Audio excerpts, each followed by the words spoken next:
हाँ शिवोहम। आवाज आ रही है? हाँ शिवोहम। हाँ शिवोहम। शिवोहम नारायण हरि ओम। नमो नारायण शिवोहम। क्या विषय चल रहा था अपना?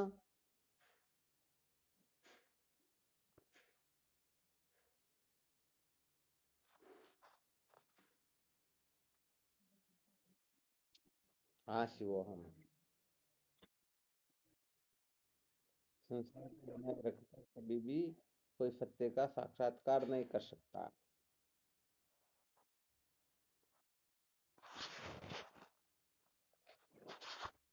अच्छा, इस प्रसंग के अंतर्गत कल एक विशेष सूत्र सुनाया था।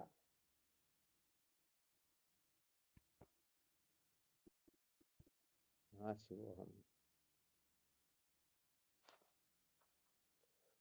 दो प्रकार के ज्ञान का वर्णन किया गया, एक तो प्रोक्ष ज्ञान होता है, एक अप्रोक्ष ज्ञान होता है।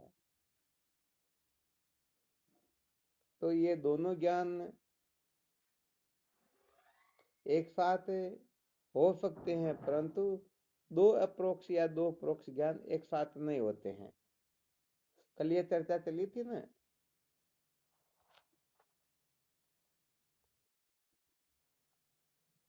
अच्छा, अप्रोक्ष ज्ञान और प्रोक्ष ज्ञान से क्या मतलब है? अच्छा, दो अप्रोक्ष ज्ञान का मतलब क्या बताया? कल जो दृष्टांत सुनाया था उस दृष्टांत के अनुसार।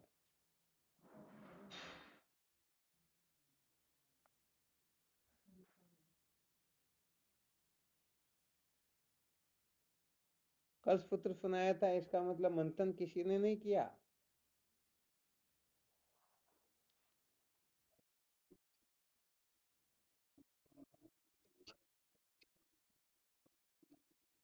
बहुत अच्छी बात। ये तो कहने का मतलब एक तो अप्रोक्ष ज्ञान हो गया और एक प्रोक्ष ज्ञान हो गया, तो दो ज्ञान एक साथ हो सकते हैं, संभव है।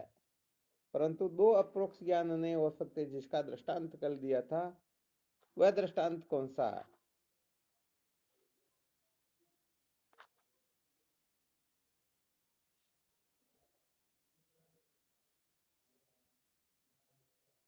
किसी को ध्यान में नहीं है क्या?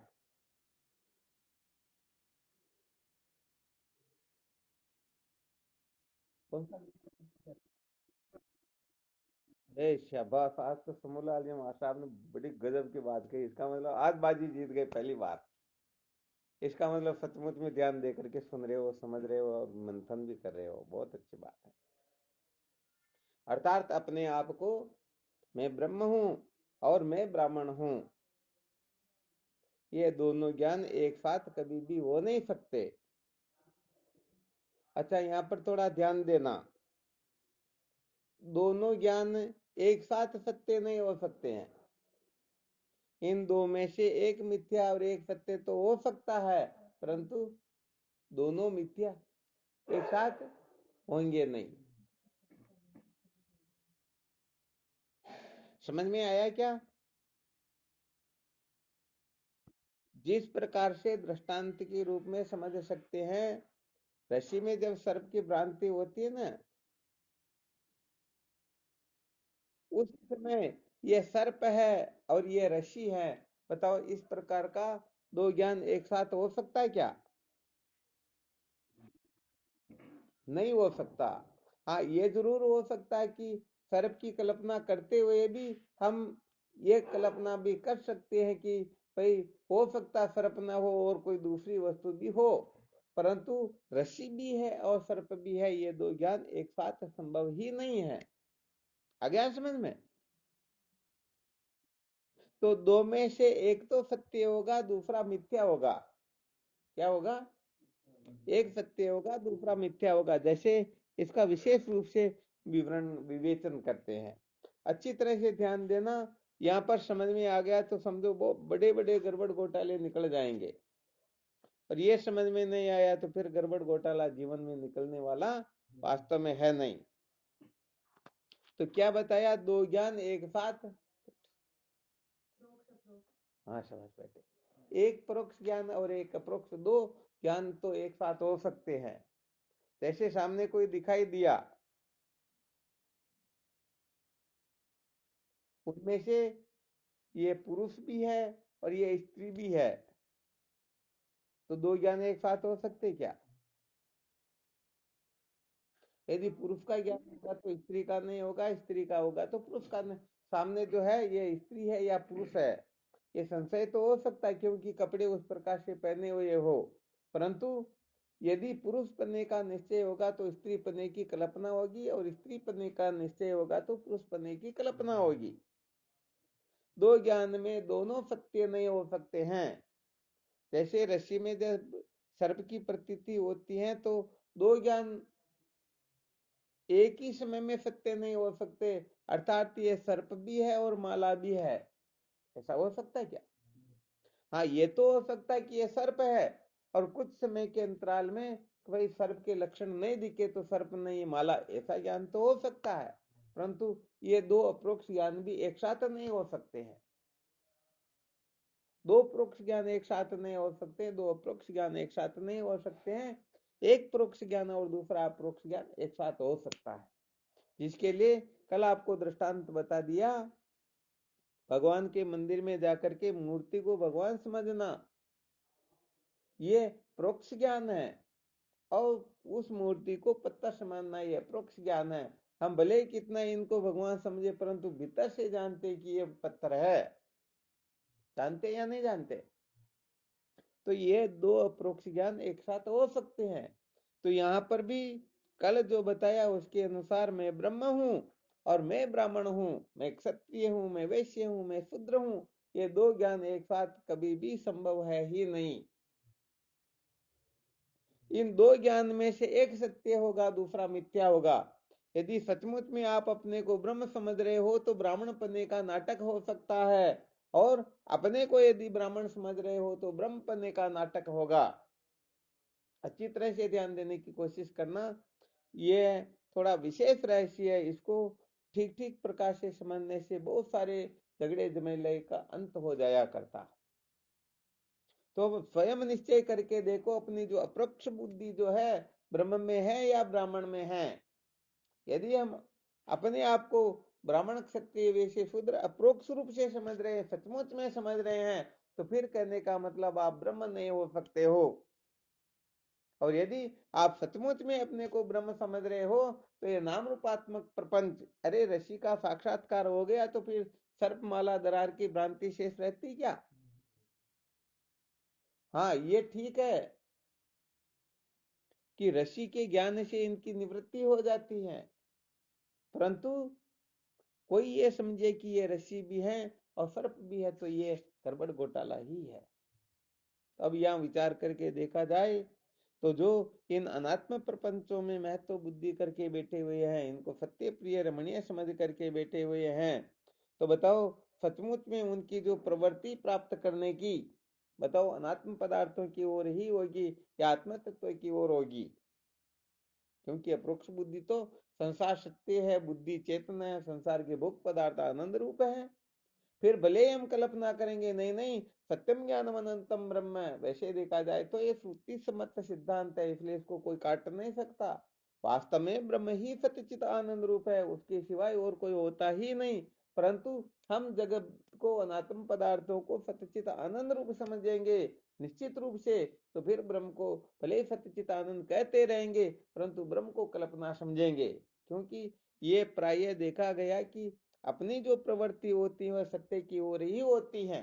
दृष्टांत के रूप में समझ सकते हैं, जैसे जब दर्पण को देखते हो, दर्पण को देखते समय टीकी लगानी हो, तिलक लगाना हो, बताओ कांच में जो दिखाई देता है उसके तिलक लगाओगे या अपने सिर के लगाओगे? अरे क्या बात करते हो, अपने सिर के ही तो लगाएंगे। तो बताओ कांच में जो दिखाई दे रहा हम उसको सत्य समझ रहे हैं या इसको सत्य समझ रहे हैं? क्या बात करते हो, आ गया समझ में? तो यदि आप नाम रूपात्मक प्रपंच को सत्य समझोगे तो सचमुच में इसको ही जानने की प्राप्त करने की चेष्टा करोगे, और यदि इसको झूठा समझोगे तो आत्म तत्व को जानने की और निश्चित रूप से प्रवृत्त हो जाओगे। समझो एक प्रकार का ऐसा विवेक प्रस्तुत कर दिया कि आप यदि ऐसा निश्चय करोगे तो समझ लेना चाहिए उस ओर अपनी प्रवृत्ति हो नहीं सकती है। ये कहने का मतलब एक तरह से समझो गुप्त रहस्य है। यदि कोई कहता ना नहीं नहीं मैं आत्म तत्व के सिवाय ब्रह्म तत्व के सिवाय किसी को प्राप्त नहीं करना चाहता हूं, परंतु सचमुच में आप ब्रह्म को सच्चित आनंद रूप समझ रहे हो अथवा अनात्म प्रपंच को सच्चिदानंद रूप समझ रहे हो। अरे जिसको हम आनंद रूप समझते हैं उसी ओर हमारी प्रवृत्ति स्वतः होती है। जैसे जल जो है ढलान की ओर ही बहता है, ऐसे ही आप जिसको आनंद रूप समझोगे उसी ओर अपनी प्रवृत्ति न चाहते हुए भी हो जाएगी। जैसे मृग तृष्णा का जो जल दिखाई देता है, इस जल को जब हम सत्य समझ लेते हैं तो बताओ पीने के लिए दौड़ते हैं या नहीं दौड़ते हैं। और पता लग जाए कि वास्तव में यहाँ पर जल है ही नहीं तो बताओ उसी समय हम वहां से हट जाते या नहीं हटते। हम जानते कि दौड़ने से ये प्यास और बुझेगी और बुझेगी और बढ़ेगी, प्यास बुझने वाली तो वास्तव में है नहीं। तो कुल मिलाकर के जीव मात्र की जो प्रवृत्ति है आनंद की ओर ही होती है, दुख की ओर किसी की प्रवृत्ति होती ही नहीं। तो विचार करके देखो, यदि हम अनात्म पदार्थों को दुख रूप समझें तो क्या इनको प्राप्त करने की चेष्टा करेंगे क्या? जबकि हम तो रात और दिन इन अनात्म पदार्थों को पाने के लिए ही पागल हो रहे हैं, भटक रहे हैं, मरने मारने पर उतारू हो रहे हैं, पता नहीं क्या क्या करने की योजनाएं बनाई हुई हैं या नहीं है। तो सचमुच में हम संसार को या शरीर को दुख रूप समझ रहे हैं क्या? ऐसी ये गड़बड़ घोटाला यहीं पर होता है। सच्ची बात तो यह है, इसीलिए जीवन में विवेक की आवश्यकता होती है। बिना विवेक के ये सारा का सारा गड़बड़ घोटाला हो जाता। वास्तव में बिना विवेक के जीव भटकता ही रहता है।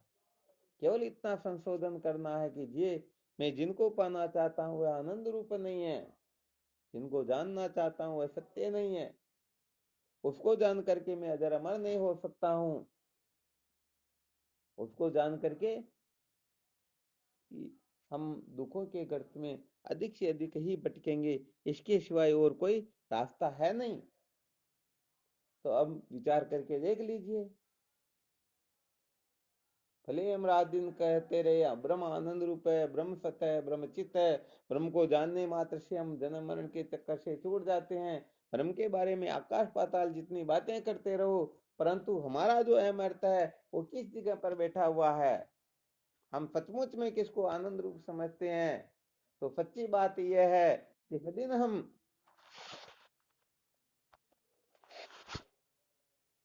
दिन हम इस जगत को दुख रूप समझ लेंगे, क्या समझ लेंगे?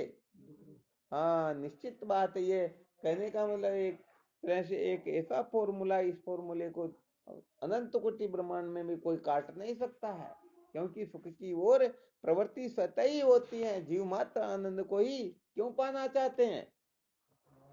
अरे ये जीव स्वयं आनंद स्वरूप है, इसलिए आनंद के सिवाय किसी को चाहता ही नहीं। गड़बड़ घोटाला यहाँ पर यह होता है कि ये जिसको भी आनंद रूप समझता है उसे ही पाने की चेष्टा करता है। अब जबकि वास्तव में वह आनंद रूप है नहीं। अब यदि आनंद रूप समझ लेगा तो क्या होगा? बस उसी ओर इसकी प्रवृत्ति होगी। बस गड़बड़ ये हो रही है कि गोबर की बनी हुई मिठाई, परंतु उसके ऊपर चांदी का वर्क लगा हुआ है। क्या लगा हुआ? चांदी का वर्क लगा हुआ, और हम पागल हो रहे हैं।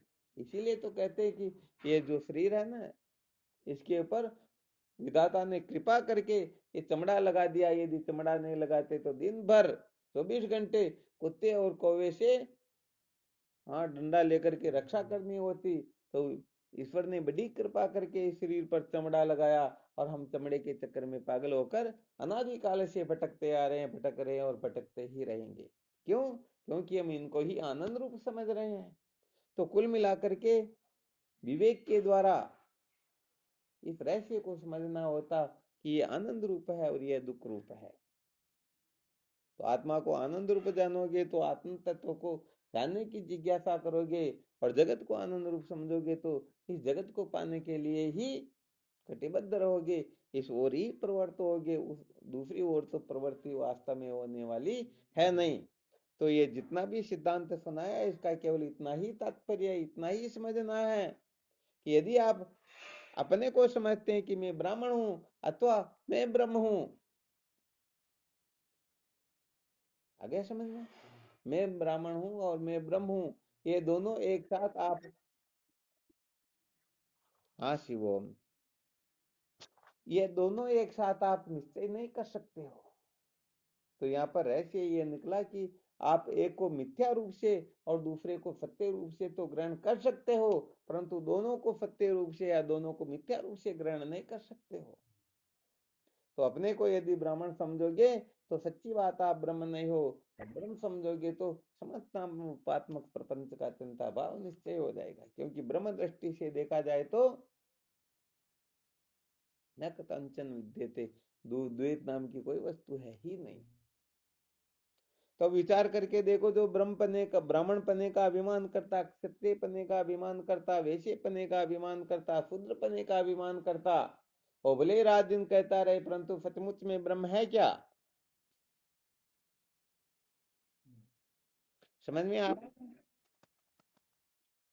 सचमुच में ब्रह्म नहीं है ना।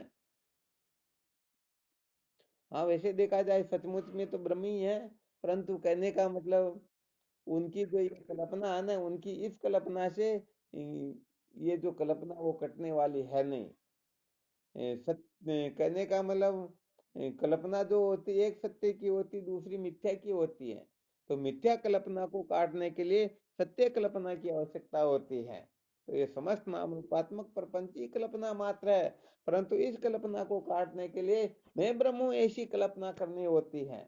यदि ये कल्पना नहीं करोगे तो ये जीवत्व ब्रह्म की निवृत्ति कभी भी होने वाली वास्तव में है नहीं। तो इसका खूब मंथन करना चाहिए। इसीलिए कहा गया है कि जो सत्य का साक्षात्कार करना चाहता है वह यदि संसार को बनाए रखना चाहता है तो कल्प कल्पांतर तक भी सत्य का साक्षात्कार कर नहीं पाएगा। अगर समझ में, तो अब कोई ब्राह्मण पन्ने को बनाए रखना चाहता, क्षत्रिय पन्ने को बनाए रखना चाहता, वैश्य या शूद्र पन्ने को बनाए रखना चाहता, कोई पति पन्ने को, कोई पत्नी पन्ने को, कोई पिता पन्ने को, कोई पुत्र पन्ने को, कोई भाई पन्ने को, नाते रिश्ते जितने भी है इनको बनाए रखना चाहता, और इसके साथ ही मुझे भी आत्म साक्षात्कार हो जाए, सत्य का बोध भी हो जाए, ये भी बने रहे, और मुझे सत्य का साक्षात्कार भी हो जाए, सूर्य भी उदय हो और इस टोट में जो भूत दिखाई दे रहा है ये भी दिखाई देता रहे, हो सकता है क्या? अरे कभी नहीं हो सकता है। तो यहाँ पर इस विषय पर खूब मंथन करना होता, खूब विचार करना चाहिए। अब इसमें कोई संशय हो तो बोलो।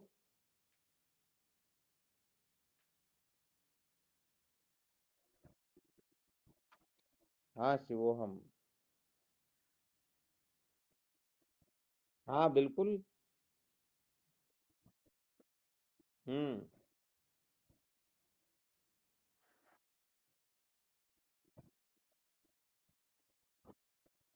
हम्म।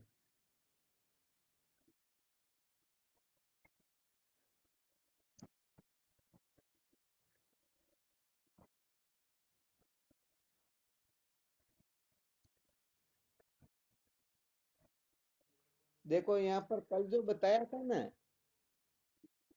तो इन दोनों में एक तो यथार्थ रूप से अनुभव होता है, दूसरे की कल्पना होती, दूसरे का नाटक होता, कहने का मतलब सचमुच में यदि किसी को ब्रह्म बोध हो गया फिर वह भले ब्राह्मण पने का नाटक करे, कोई दिक्कत की बात नहीं, क्योंकि वह जानता है कि मैं इसका नाटक कर रहा हूं।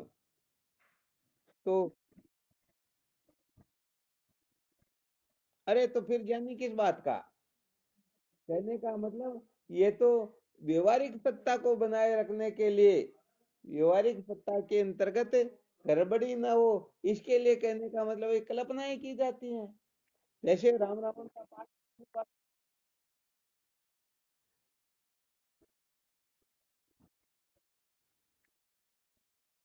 हाँ, दृढ़ अपरोक्ष मिथ्यात्व निश्चय का मतलब यही होता है कि द्वैत के अत्यंत भाव का निश्चय करना। अणु मात्र भी यदि द्वैत का आग्रह है, भले ही मिथ्या रूप से भी द्वैत की प्रतीति होती है, तो भी समझ लेना कि अभी तक वह जीव कृतार्थ नहीं हुआ।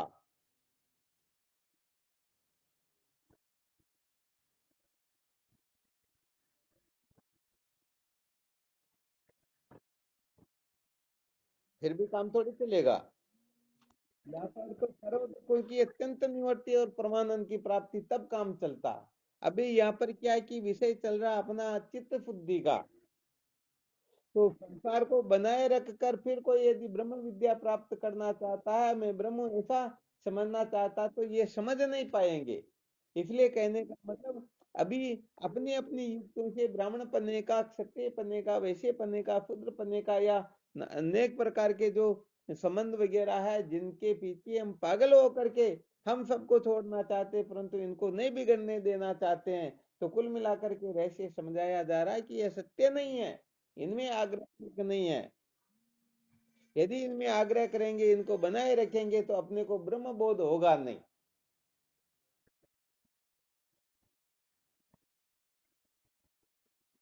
हाँ, बिल्कुल सही है।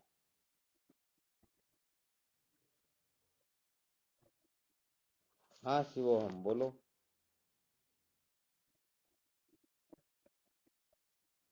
हाँ, हो सकता है ना। दो तो प्रत्येक व्यक्ति को दो हो रहा ना। जैसे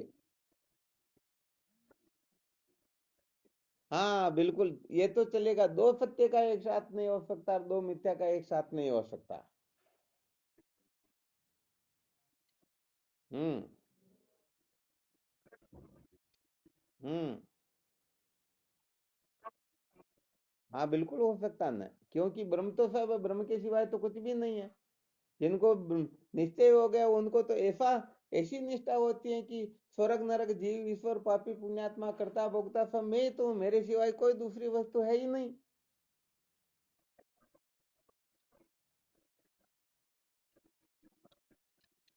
हाँ, देखो इसी का रहस्य को समझने की कोशिश करो। बात यहाँ पर ये बताई जा रही है कि जैसे रावण का पाठ करने वाला अपने को रावण की कल्पना, लोगों के सामने रावण की कल्पना करता, परंतु सचमुच में वो अपने को रावण नहीं समझता। यदि सचमुच में रावण समझता तो ये पर्दे के पीछे जाकर के दोनों एक साथ बीड़ी पीते, बातें करते हैं, हंसी ठट्टा करते। तो यदि सचमुच में वो रावण राम समझता, तो इनका लड़े झगड़ा देख करके वो जीवन में कभी एक दूसरे से बात करते, बोलते, उनको देखते भी हैं क्या?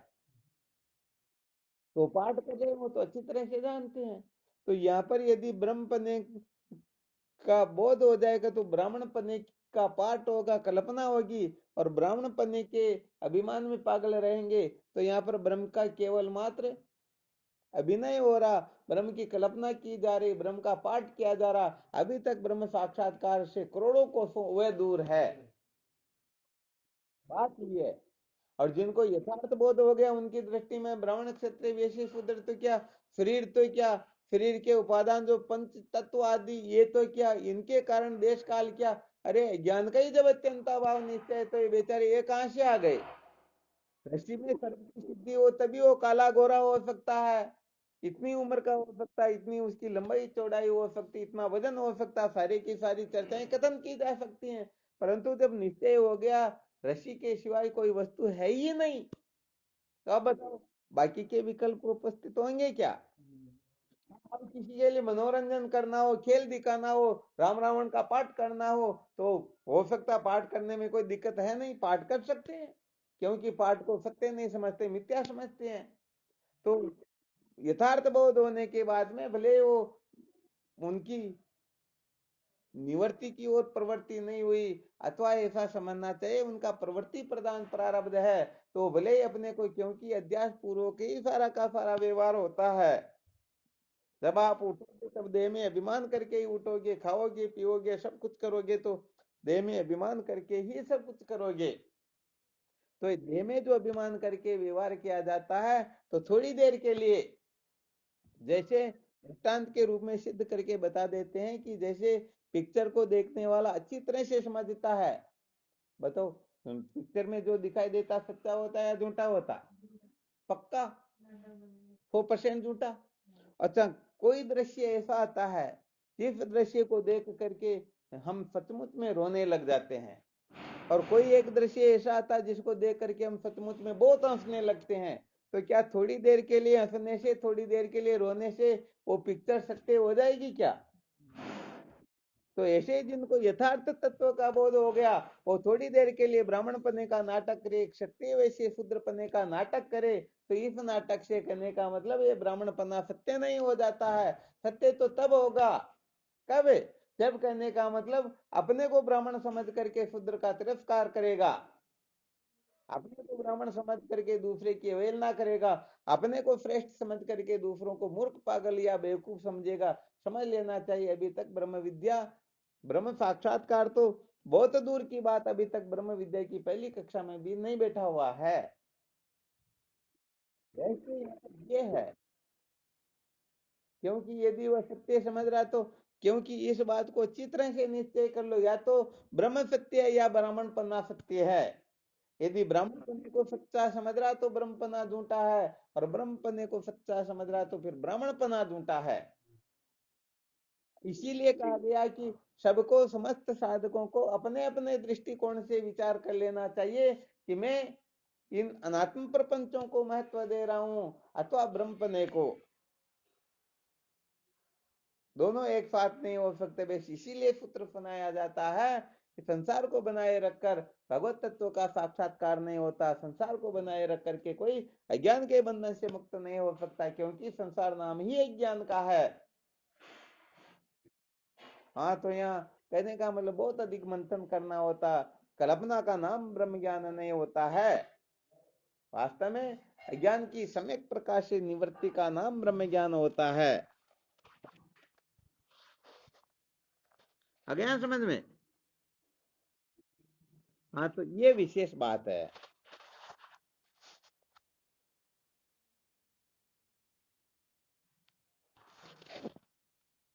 और किसी को किसी भी प्रकार की शंका हो तो?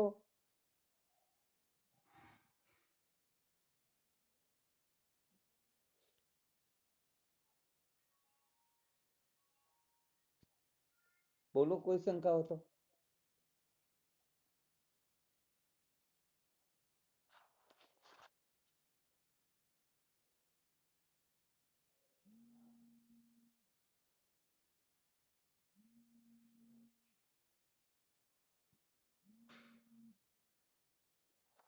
किसी को कोई शंका नहीं? क्या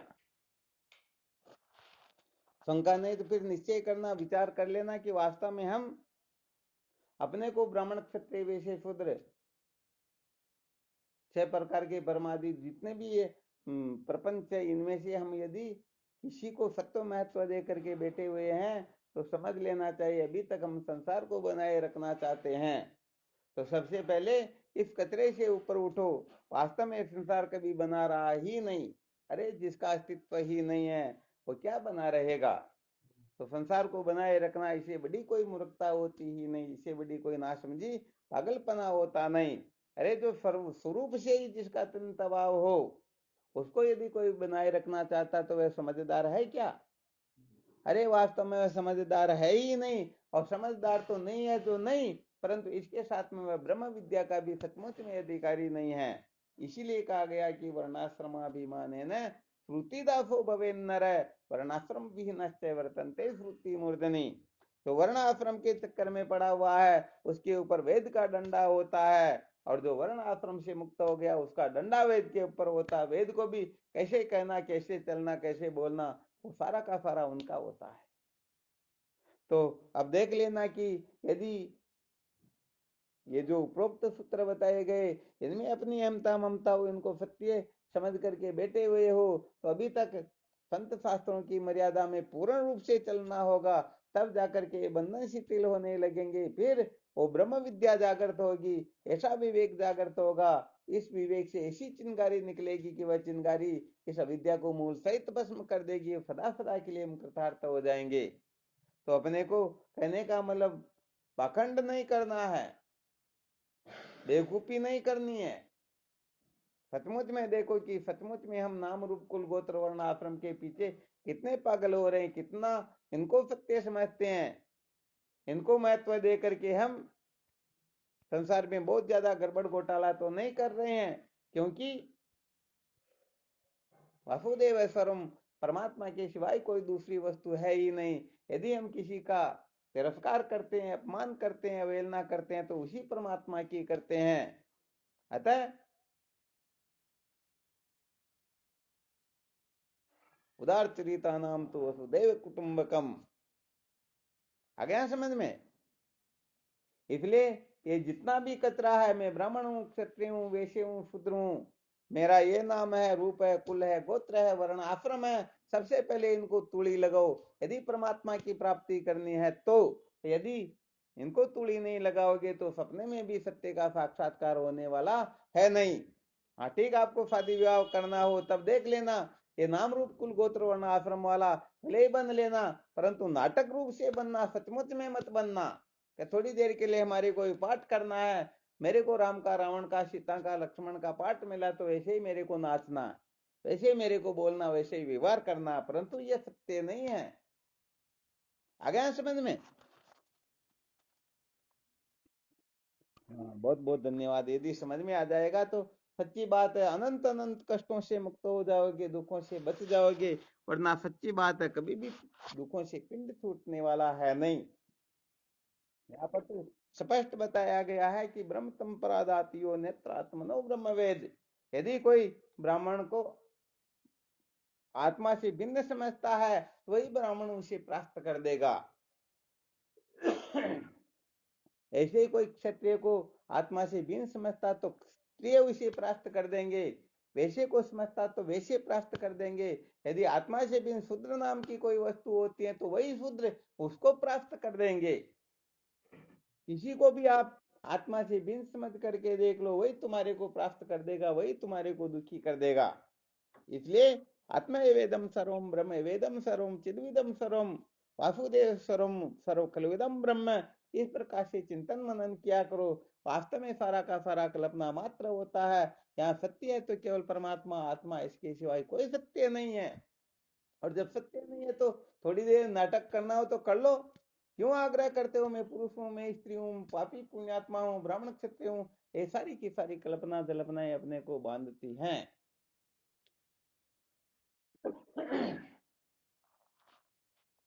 तो बात समझना हो तो बहुत सीधी सादी, बहुत सरल बात है। एक चुटकी बजाय इतनी देर में हम जीवन को धन्य बना सकते हैं। और न समझना चाहे तो कल्प कल्पांतर से भटकते आ रहे और कल्प कल्पांतर तक भटकते रहो, शांति तो सपने में भी मिलने वाली है नहीं। इसलिए इन नाम रूपात्मक प्रपंच को बनाए रख करके 84 के चक्कर में भटकते रह सकते हो। और समस्त नाम रूपात्मक प्रपंच को ब्रह्म विद्या रूपी अग्नि के द्वारा भस्मीभूत करके सदा सदा के लिए कृतार्थ हो सकते हो। बात यहाँ पर इतनी खुली है, स्पष्ट है कि घोड़ा और गधा दोनों बंधे हुए हैं। आपकी मर्जी हो तो घोड़े पर बैठ के निकलो, मर्जी हो तो गधे पर बैठकर। हाँ, ये कहने का मतलब इसमें कौन कहूँ सुख दुख कर दाता, नित कृत क्रम भोगे सब भ्राता। कोई किसी को सुख दुख नहीं देता। अपनी नासमझी मूर्खता ही जीव मात्र को रुलाती भटकाती है और जन्म मरण के चक्कर में बस इस रहस्य को समझो और अपने जीवन को धन्य बनाओ।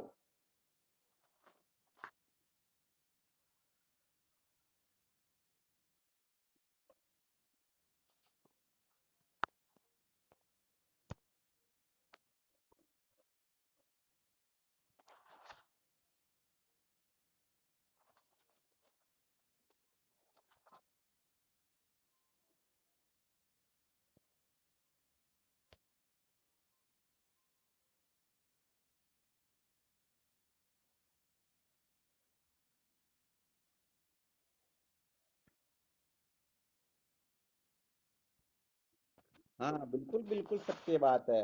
वास्तव में देखा जाए तो जगत का अत्यंता भाव है। रस्सी में सर्प दिखाई देता परंतु वास्तव में होता नहीं।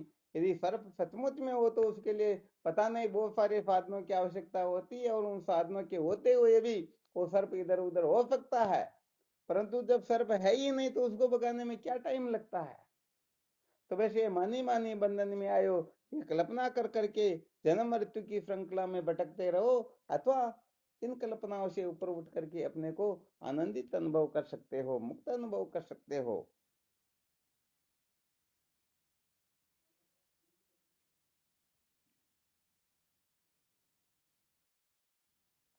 बस कल का विषय यही रखेंगे, अच्छी तरह से अज्ञान ज्ञान में। क्योंकि जिसको हम झूठा समझते तो उसको छोड़ने में डरते थोड़े ही क्या। क्योंकि यदि कोई कह दे कि नहीं नहीं, मैं ब्राह्मण नहीं हूं, मैं तो ब्रह्म हूँ, अरे तो ब्राह्मण नहीं तो फिर ब्राह्मण बनने का त्याग करने में डर लगेगा क्या। और यदि डर लग रहा तो इसका मतलब अभी तक सचमुच में दूसरों को बेवकूफ बना रहा, अपने को ब्राह्मण ही समझ रहा, ब्रह्म नहीं समझ रहा। तो जब संसार को झूठा समझ लेंगे कि वास्तव में ये सारा है, नित्य है, इसकी सत्ता नहीं है, इनको प्राप्त करके हम कृतार्थ नहीं हो सकते हैं, तो बताओ इस प्रकार की समझ किसके हृदय में जागृत हो जाए, तो फिर संसार छूटे तो वो डरेगा क्या। और डर लग रहा तो इसका मतलब संसार को सच्चा समझ रहा है, झूठा समझ रहा, सच्चा समझ रहा है ना। हाँ, तो बहुत बहुत धन्यवाद। अच्छी तरह से थोड़ा मंथन करो, मंथन करके अपने को, कहने का मतलब वो ग्रिप निकालना है, सार वस्तु निकालनी है। वो सार वस्तु निकलेगी तभी काम चलेगा। तो होता है क्या है कि संसार के अंतर्गत जो भी अपने को मिलते यही कहते, तुम ये हो, तुम ये हो, तुम ये हो। कोई कहते तुम पापी हो, कोई कहते तुम पुण्यात्मा हो, कोई कर्ता भोक्ता की, कोई कहते हैं, कोई सुखी दुखी के कहते हैं, कोई कृष्ण की कहते हैं, कोई संसारी की, कोई जीव की कहते हैं, कोई हिंदू मुसलमान की भी कहते हैं। कहते हैं या नहीं कहते। तो जो जैसा मिलता वैसा ही कह देता है, परंतु वास्तव में ये ठीक है या नहीं है, तो इसी का अपने को मंथन करना है। और सत्य को जान करके हमें सदा सदा के लिए कृतार्थ होना है। तो आज दिन तक जो कुछ भी जाना ये सत्य में, बस ये अच्छी तरह से निश्चय करो, वरना सत्य को जानने की कभी जिज्ञासा होगी ही नहीं। ये अभिमान अच्छी तरह से निकल जाना चाहिए कि जो कुछ जाना गया ये सारा का सारा कचरा है, इसे यदि कृतार्थ हम होते तो कभी के हो जाते।